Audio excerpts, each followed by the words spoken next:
ইরাকের বিখ্যাত আলেম মালিক বিন দিনার তিনি একদিন এক বিশাল মাহফিলে বক্তব্য দিতে দাঁড়াতেই এক বয়স্ক শ্রোতা তাকে জিজ্ঞেস করলেন, দাঁড়ান, বক্তব্য শুরু করার আগে আমি আপনাকে একটা প্রশ্ন করতে চাই।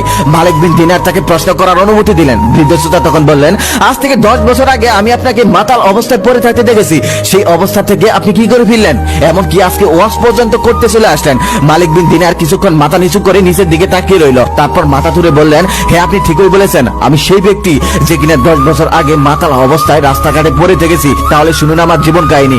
এক কদরের রাত্রে আমি পুরো শহর তন্ন তন্ন করে খুঁজেও এক বোতল মদ পেলাম না, কেউ সে রাতে মদ বেচতে রাজি নয়। তারপর আমি এক দোকানে গিয়ে হাতে পায়ে ধরে এক বোতল মদ নিলাম, এই শর্তে যে আমি রাস্তাঘাটে কোথাও খাবো না, আমি আমার ঘরে বসে খাবো। তারপর আমি মদের বোতলটা নিয়ে বাড়িতে চলে এলাম। বাড়িতে এসে দেখি আমার স্ত্রী নামাজ পড়তেছে। তারপর আমি আমার রুমে গেলাম, সেখানে যাওয়ার পর মদের বোতলটা টেবিলের উপর রেখে আমি বিছানায় বসতেই অমনি আমার 3 বছরের মেয়েটা দৌড়ে আমার কাছে আসতে লাগলো। সে দৌড়ে আমার কাছে আসার সময় টেবিলের সাথে ধাক্কা খেলো আর মদের বোতলটা নিচে পড়ে ভেঙে গেল। সে এটা দেখে খিলখিল করে হাসতে লাগলো। তারপর আমি ভাঙা বোতলের কাঁচের টুকরা বাহিরে ফেলে দিয়ে ঘুমিয়ে গেলাম। সে রাতে আমার আর মদ খাওয়া হলো না। এভাবে 1 বছর কেটে গেল। 1 বছর পর আবার কদরের রাত্রে এভাবে আমি 1 বোতল মদ নিয়ে ঘরে ফিরি। তারপর আমি ঘরে ফিরে মদের বোতলটা টেবিলের উপর রাখতেই আমার মনে পড়ে গেল সেই ছোট্ট মেয়েটার কথা, কারণ সেই মেয়েটা আমার 3 মাস আগে মারা গিয়েছে। সে রাতেও আমি আর মদ খেলাম না, মদের বোতলটা বাইরে ফেলে দিয়ে সে রাতেও ঘুমিয়ে গেলাম। ঘুমিয়ে যাওয়ার পর আমি স্বপ্নে দেখতেছি এক ভয়ঙ্কর সাপ আমাকে তাড়া করেছে। এত বড় সাপ আমি জীবনেও কখনো দেখিনি। তারপর আমি দৌড়াচ্ছি, সাপও আমার পিছন পিছন দৌড়াচ্ছে। কিছুদূর যাওয়ার পর একটা বৃদ্ধ লোককে দেখতে পারলাম, সে অনেক বৃদ্ধ।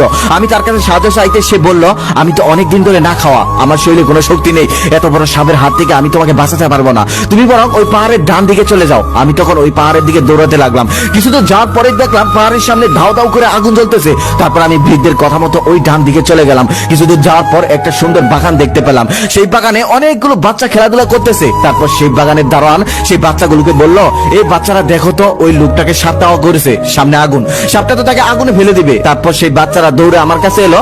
সেখানে আমার ছোট্ট বাচ্চাটিও ছিল। সে এসে আমাকে ডান হাত দিয়ে জড়িয়ে ধরলো আর বাম হাত দিয়ে সাপটাকে একটি থাপ্পড় মারলো। সাপটা তারপর চলে যেতে লাগলো। আমি তখন তাকে বললাম, মা, তুমি এত ছোট মানুষ আর এত ভয়ঙ্কর একটা সাপ তোমাকে দিকে চলে গেল। তখন আমার মেয়ে বলল, ভয় পাবে না, আমি হলাম জান্নাতি মেয়ে আর ও হলো জাহান্নামী সাপ। তারপর আমার মেয়ে আবারও বলল, বাবা, তুমি ওই সাপটাকে চেনো না?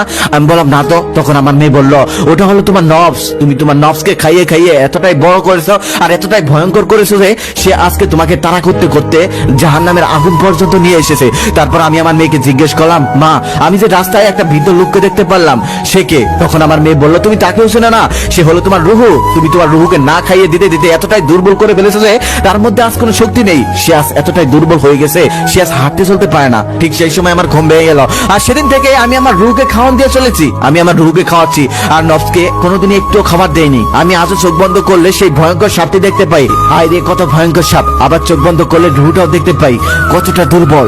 পাকিস্তানের মুলতানের একটি বাজারে একটি পতিতালয় ছিল, যেখানে অনেকগুলো মেয়ে থাকতো। মাওলানা তারিক জামিল একদিন মনে মনে ভাবতে লাগলো, এখানে যারা থাকে সবাই তো আমার আপনজন। যদি কাল কিয়ামতের দিন মন আল্লাহ তাআলা আর রাসূলের কাছে বিচার দেন যে মাওলানা তারিক জামিল সারা দুনিয়ায় তাবলীগ করেছে, সারা দুনিয়ার মানুষদেরকে দ্বীনের দাওয়াত দিয়েছে, কিন্তু আমাদেরকে দেননি, তখন আমার অবস্থা কি হবে? তারপর মাওলানা তারিক জামিল আসর নামাজ শেষ করে সাথে 3 জন সাথী নিয়ে চলে গেলেন সেই পতিতালয়ে। সেখানে যাওয়ার পর আড়াল থেকে বললেন, হে মেয়েরা, হে বোনেরা, আমি তোমাদেরকে ইজ্জতের চাদর পরাতে এসেছি। এটা শোনার পর মেয়েরা অবাক হয়ে গেল।